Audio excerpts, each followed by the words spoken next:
Qytetarët përmes buxhetit kanë paguar mbi 2.7 milion euro për normë interesi për shkak të vonesës së Drejtorisë së të Ardhurave Publike për kthimin e TVSH-s ndaj kompanive.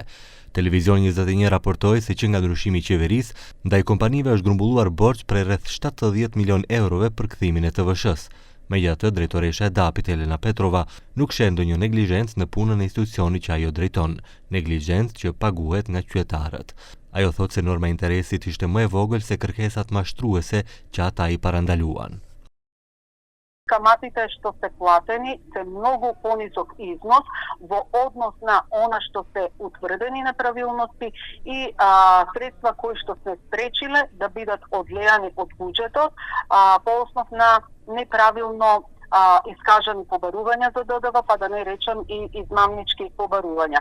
Во периодот сме имале контроли, надворешни контроли, со кои што дополнително утврдените даноци, неправилно искажан данок, особено во делот на каде што било барање за поврат на ДДВ, изнесуваат и околу 6 милиарди денари.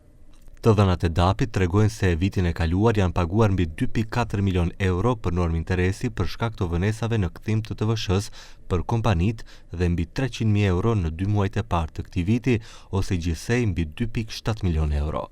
Kompanitë reaguan në redaksin tonë se kthimi i TVSH-s po vonohet me muaj të tërë. Ata pohojnë se shuma varion nga disa qindra deri në disa milion euro dhe vonesat nga 6 deri në 8 muaj e me raste edhe me vite. Ata thonë se shteti me vonesën po cënon drejt për drejt likuiditetin e kompanive. Edhe lidhja odave të tregtisë konfirmoi për Televizion 21 se ka vonesë.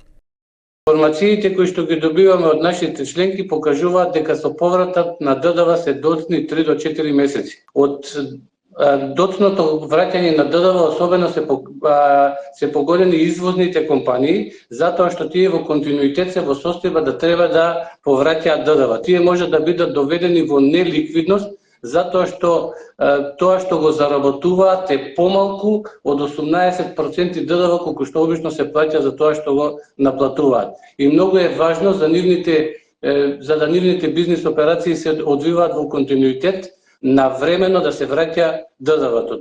Të dhënat e siguruara nga Televizion 21 tregojnë se nga korriku i vitit të kaluar e deri në fund të vitit, DAP ka pranuar kërkesa për kthim të TVSH-s në vlerë prej 292 milion eurove, ndërsa kompanive u ka kthyer 232 milion euro. Me fjalë të tjera, TVSH-ja pa paguar ndaj kompanive ishte gati 60 milion euro.